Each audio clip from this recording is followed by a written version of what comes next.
Boa tarde. No Nesp Notícias desta quinta-feira, a gente fala de um drama que anualmente atinge centenas de famílias em Bauru: o desaparecimento de parentes. No último ano, foram registrados 340 casos de desaparecimento na cidade. Há 14 anos, essa história ecoa na mente de Leandra. Esta foi a última fotografia de Bruna, na época, com 6 anos. A mãe nunca teve uma pista sequer. Pouca chuva, preço salgado. Por conta do tempo, o custo dos alimentos sobe.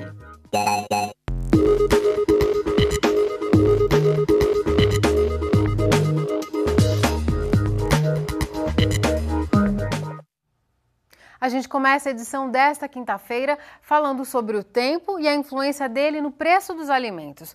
Com a falta de chuvas, o preço dos legumes subiu.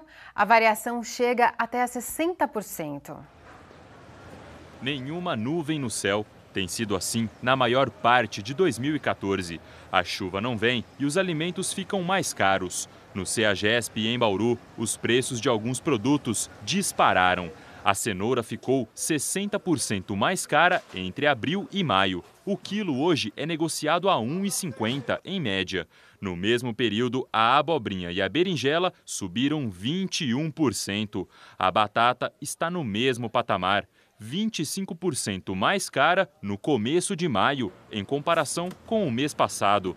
É o clima castigando as plantações. Nos 4 primeiros meses deste ano, choveu 430 milímetros, bem abaixo dos 744 do ano passado. A densidade pluviométrica caiu demais. Todos os produtos, todos os legumes, verduras, todos é afetado. Além da falta de chuvas, o tomate e o pimentão têm sofrido com um outro problema. Uma virose transmitida pela mosca branca tem atingido as plantações, reduzindo ainda mais a produtividade. São problemas relacionados. A falta de chuvas favorece o aparecimento dos insetos. Esta produtora de Alvinlândia, a 100 quilômetros de Bauru, colheu pouco. O box esvazia em poucas horas. Às vezes você tem que buscar em outro estado, aí a concorrência já é grande. Mesmo plantio em estufas, sofre com essa época. O calor sobe muito mais, né, dentro da estufa.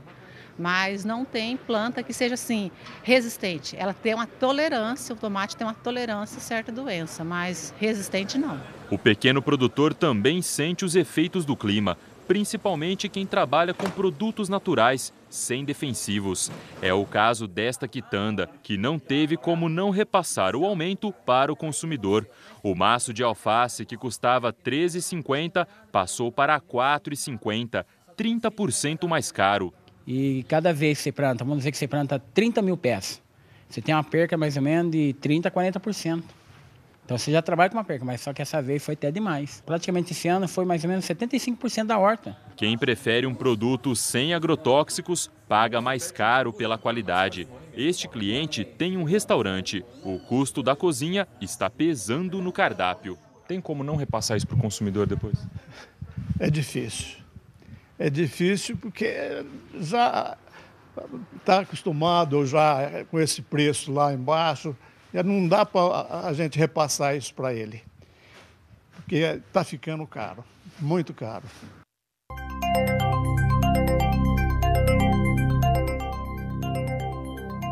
Pois é, mas a falta de chuvas nessa época do ano já era esperada, pois é uma característica do outono e do inverno, que são estações secas.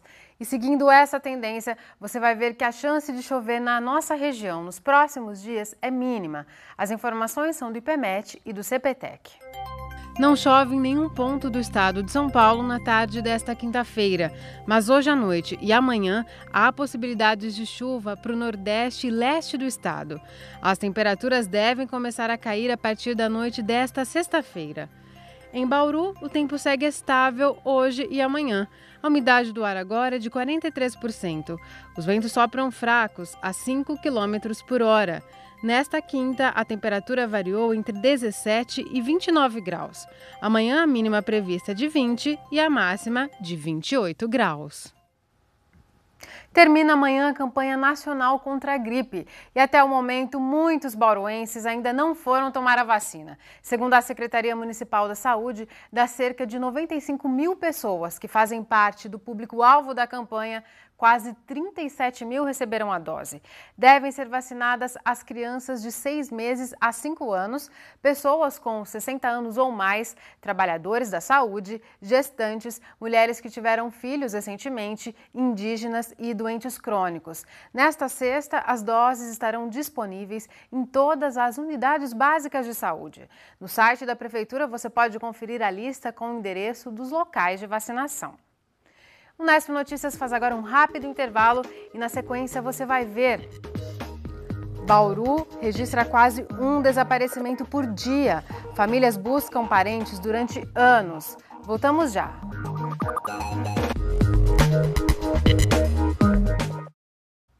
Terminaram hoje as inscrições para o vestibular de meio de ano da Unesp, mas a Unesp já divulgou as datas para o vestibular 2015. As inscrições para o exame poderão ser feitas a partir de 15 de setembro. Já a primeira fase da prova ocorre no dia 16 de novembro. Os candidatos convocados para a segunda fase fazem as avaliações em dezembro. É importante lembrar que o sistema de reserva de vagas para a universidade garante um mínimo de 25% das vagas para alunos que tenham feito todo o ensino médio em rede pública. O resultado final do vestibular será divulgado em janeiro de 2015. Você já comprou o presente da sua mãe? Quanto você gastou ou pretende gastar? A gente tem 4 opções para você votar na nossa enquete. Até R$50, entre R$50 e R$100, mais de R$100, ou você não vai comprar presente neste ano. É possível votar em nosso site ou então pela televisão mesmo. Nesse caso é para você que nos assiste aí pelo canal 46.1. No canto superior da sua tela é possível ver o ícone de interatividade. É só apertar o OK do controle remoto para ver conteúdos extras sobre as reportagens de hoje. Oportunidades de trabalho agora. Estão abertas as inscrições para o concurso que contratará diversos profissionais para atuar no Hospital de Base de Bauru. Foram abertos 10 editais de processos seletivos. Há vagas para auxiliar de serviços gerais, porteiro, pedreiro, enfermeiro, psicólogo, entre outras. Os salários variam de R$ 800 a R$ 2.300, mais benefícios. As inscrições devem ser feitas pelo site da FAMESP até o dia 16 de maio. As taxas variam de R$ 20 a R$ 100. Outras informações também estão disponíveis no site. Guilherme Tavares para o Unesp Notícias. Imagine ficar 14 anos sem notícias de um filho. Essa é a situação vivida por uma mãe aqui de Bauru.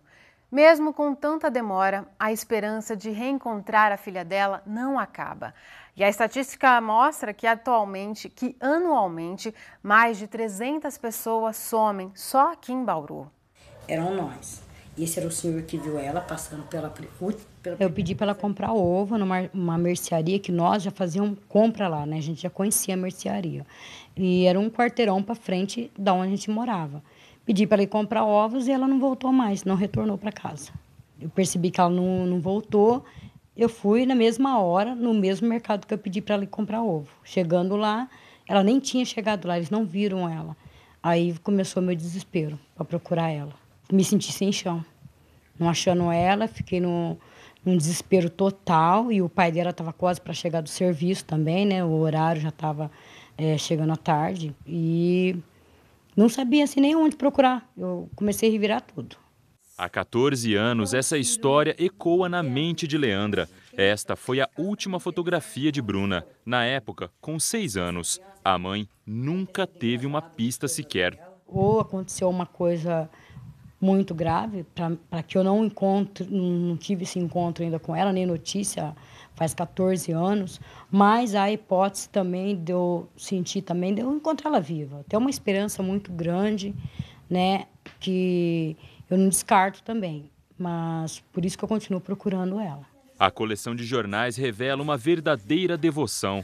Até hoje, Leandra busca incessantemente por respostas para a tristeza que carrega no coração. Nos cadernos, as últimas lições aprendidas na escola. Ela sempre foi uma criança muito cheia de vida, né? Eu acredito que se ela estiver viva hoje, ela estaria bem grande, né? Igual a irmã dela, que hoje vai fazer 18 anos já, a Carla, né? Esteja muito bonita também, linda, né? Tem essa esperança de encontrar ela, poder dar um abraço nela e dizer a saudade que eu sinto dela e a falta que ela me faz durante esses 14 anos, que é difícil para mim. Na época, a família morava em Birigui, cidade a 180 quilômetros de Bauru. Era um bairro tranquilo, de pouco movimento, como este aqui. Logo que percebeu o sumiço da filha, Leandra procurou imediatamente a polícia. Mas pediram para que ela esperasse 24 horas, porque talvez a menina pudesse voltar para casa. Um erro que custou o sofrimento de uma vida inteira para a família. Nesses casos, as primeiras horas são decisivas. Não há prazo para a comunicação do fato à polícia, tá? Não existe aquele negócio de 24 horas, 48 horas. A Polícia Civil está de portas abertas para receber as comunicações. O que nós solicitamos aos familiares é que, antes da comunicação do desaparecimento, que eles adotem aquelas medidas iniciais simples, né? Procurem os amigos, procurem os familiares, aqueles locais que a pessoa costumava frequentar e tire essas informações antes de comunicar o fato à polícia. Uma vez detectado, realizadas essas providências iniciais, nos procure, nós vamos fazer o registro de desaparecimento, essa informação é transmitida para a Delegacia de Pessoas Desaparecidas e essa informação é transmitida para todas as unidades policiais do Estado. De acordo com a Polícia Civil, foram registrados 340 casos de desaparecimentos nos últimos 12 meses em Bauru. No mesmo período, 265 BOs de encontro de pessoa foram feitos. Na grande maioria dos casos, não poderia ser nem tratado como desaparecimento. Na verdade, são desentendimentos familiares, usuários de drogas, esse tipo de coisa, né? Que a pessoa acaba retornando para o lar 1 ou 2 dias após o registro da ocorrência. Os que nos sobraram são casos em que a família não nos comunicou ainda o retorno do desaparecido, ou casos ainda que estão abertos, geralmente usuários de drogas, que eles ficam vários dias, às vezes 1 semana, 10 dias, até retornarem ao lar novamente, tá? Os casos pendentes de solução são muito poucos. Se não foi uma fuga e a pessoa realmente está desaparecida, a Polícia Civil dá sequência às investigações e publica em seu site a foto e os dados da pessoa. É possível buscar pelo nome ou pelo número do boletim de ocorrência. Na época, a Polícia Civil de Birigui cuidou do caso de Bruna, mas as investigações nunca avançaram. Procurar a filha ficou a cargo da mãe. Durante a longa espera, são os outros 4 filhos que dão forças para Leandra. Cada um deles tem um celular, estou sempre ligando para eles. Aliás, eu ligo o tempo todo, estou no meu trabalho, estou ligando para saber se está tudo bem, se eles estão indo trabalhar, o Charles, a Carla, vão para o serviço certinho em volta. Não só eu esse cuidado, mas a avó, o vô, o padrinho, estão tudo, né? O cuidado é grande, a gente tem que cuidar bem deles. Cuidado com os filhos hoje, porque o passado não a deixa descansar. Se eu pudesse voltar esse tempo, acho que uma dor tão grande que não acaba nunca, né? Eu não mandaria ela ir na mercearia. Ela tinha 6 anos na época, inteligente, né? Mas era uma criança. Então, se eu pudesse voltar o tempo, eu não teria mandado ela. Hoje já vai fazer 14 anos que ela desapareceu. Eu nunca imaginei que ia fazer todo esse tempo, né? Acho que é um tempo muito prolongado. Gostaria de ter achado ela no mesmo instante, mas não foi bem desse jeito, né? Eu sou apaixonada pelos meus filhos. Eu amo eles demais, né? Só que a falta que a Bruna ela faz, eu carrego aqui no meu coração, na minha alma, que eu falo, eu sou doente até hoje por ela ter desaparecido e faz muita falta. Faz falta em tudo. Todos os dias da minha vida ela faz falta. Esse encontro com as Mães da Sé, um evento que fez 18 anos. No mês passado, motivada por uma denúncia, a Leandra levou um cartaz com a imagem da filha desaparecida em um evento da ONG Mães da Sé, em São Paulo. A ONG tem um cadastro com mais de 5.000 pessoas desaparecidas. Se você tiver alguma pista da Bruna, pode entrar em contato pelo número DDD 14 99769 9523. No próximo bloco, a gente volta a falar sobre esse assunto. Conversamos ao vivo com uma professora aqui de Bauru que milita voluntariamente pela causa dos desaparecidos. Nós vamos continuar a falar sobre casos de desaparecimento. A gente conversa com uma professora daqui de Bauru que abraçou essa causa e ajuda na divulgação de crianças desaparecidas. Recebemos a professora Dulcineia Mortari. Dulcineia, muito obrigada por sua presença aqui no Nesp Notícias. Obrigada, eu que agradeço. A Dulcineia organizou no início de dezembro, né, do ano passado, o primeiro ato pelos desaparecidos. Foi um evento simultâneo em 16 cidades, incluindo Bauru. Sim. Como que você abraçou essa causa, Dulcineia? Bem, eu sempre me dediquei a causas humanitárias, mas essa causa específica dos desaparecidos foi através de um caso que me tocou profundamente, que foi o caso do desaparecimento de um menino, um bebê na verdade, que estava para completar 2 anos, João Rafael Kowalski. Ele desapareceu no dia 24 de agosto do ano passado e ele estava brincando em sua casa, no quintal, junto com a família, com a irmã gêmea, então, em Adrianópolis, né, no Paraná, e foi um caso cuja circunstância, ele ser tirado de dentro da casa dele, me chocou profundamente. Inclusive, Dulcineia, nós temos imagens aí do João Rafael, que é de Adrianópolis, e caso alguém esteja nos assistindo e tenha alguma pista, vamos deixar o contato, né, Dulcineia? É pelo número DDD 41 3224 6822. Então, particularmente, te marcou bastante essa história. Isso, essa história, assim, me fez acordar e conhecer mais a causa dos desaparecidos, que eles são desaparecidos, mas jamais devem ser esquecidos. E eles desaparecem, como você mesma relatou agora, em situações bem corriqueiras, né, Dulcineia? Bastante. Tem outros casos que você nos disse que acompanha de maneira muito próxima, o caso da Ana Júlia, do Wesley, da Bruna, a gente tem imagens deles também. Sim. E o que tem de particular nesses casos? Por que você se aproximou dessas histórias? Bem, primeiro porque são crianças.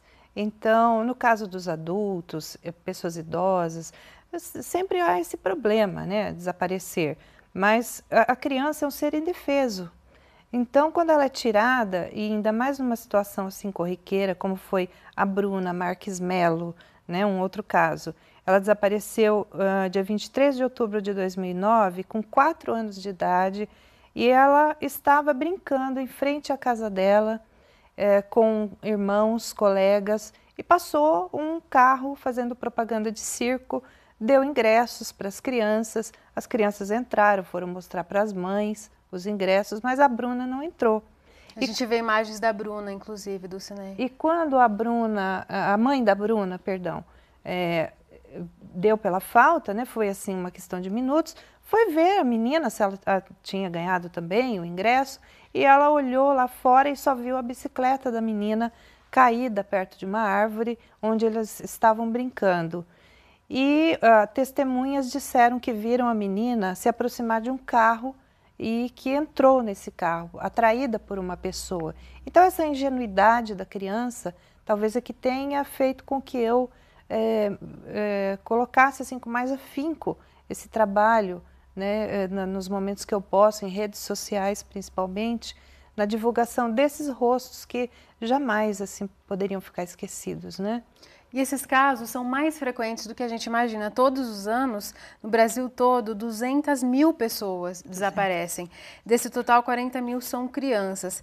E dependendo da idade, Dulcineia, conforme você acompanha, tem uma motivação diferente, né? Sim, sim.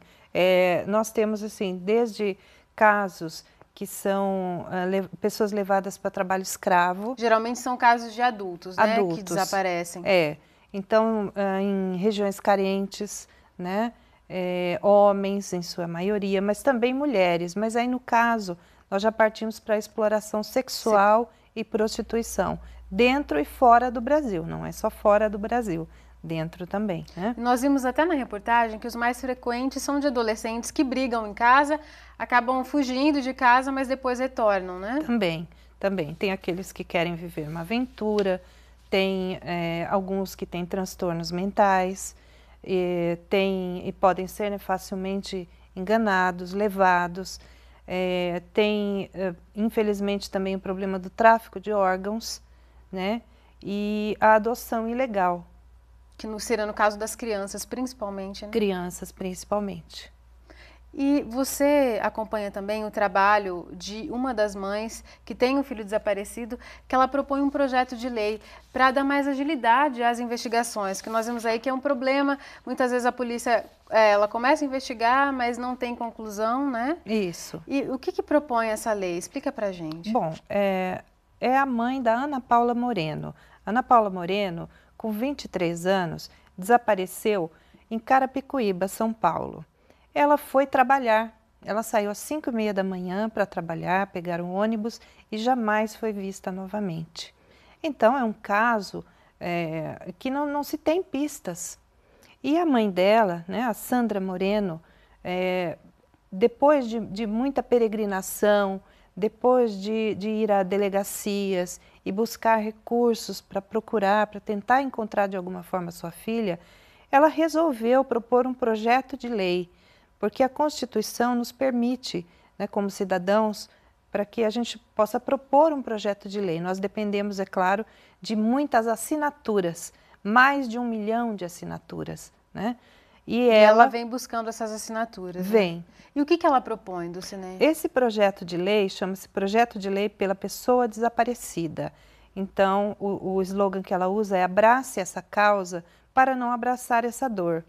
Porque nós sabemos que hoje desaparece uma pessoa por dia aqui em Bauru, amanhã desaparecerá outra e depois e depois. Então, não é um problema do passado ou do vizinho, né? É um problema que está aqui no nosso meio. Então, nós todos somos responsáveis e deveríamos apoiar esse projeto. É só ter o seu título de eleitor em mãos e acessar esse projeto, né? Você vai achar no abaixoassinadobrasil.com.br e ele propõe, assim, entre outras coisas, né, coisas muito importantes. Por exemplo, a criação de delegacias especializadas em desaparecidos, em cidades que tenham acima de 100 mil habitantes. Por quê? Nós já temos algumas conquistas de delegacias especializadas, como no caso da mulher, mas desaparecidos não. E é um caso que cai no esquecimento. Certo. Outro ponto, né, que a gente poderia destacar também seria uma criação de um banco de DNA desses desaparecidos, para que houvesse uma agilidade na identificação ou na possível identificação quando há uma denúncia, né, talvez uma pista, alguma coisa assim, né? E outra coisa muito importante, que é o que a gente está fazendo aqui hoje, que é a divulgação de pessoas desaparecidas na mídia. Esse projeto propõe que haja um espaço na mídia dedicado a expor os casos, os rostos dessas crianças, jovens, pessoas idosas, diariamente ou de alguma forma sistemática, para que atinja o maior número possível de pessoas, né? Porque as redes sociais atingem, mas não chega como, né, nos veículos assim, como a televisão. E há ainda o Cadastro Nacional de Crianças e Adolescentes Desaparecidos. Qualquer pessoa pode registrar lá um caso de desaparecimento. O endereço é o www.desaparecidos.gov.br. Se você conhecer alguma criança, procure a delegacia de polícia mais próxima ou Disque 100, é o Disque da Secretaria de Direitos Humanos. Tem também outro site de cadastro de crianças desaparecidas, que é o www.meufilhosumiu.com. Além do Disque 100, tem também o Disque Denúncia, que é o 181. Dulcinea, muito obrigada por acrescentar essa discussão e assim mobilizar, tocar as pessoas para que mais se engajem nessa causa, né? Eu é que agradeço a oportunidade. O Nesp Notícias termina agora, a gente volta amanhã às 5h30 da tarde. Tchau!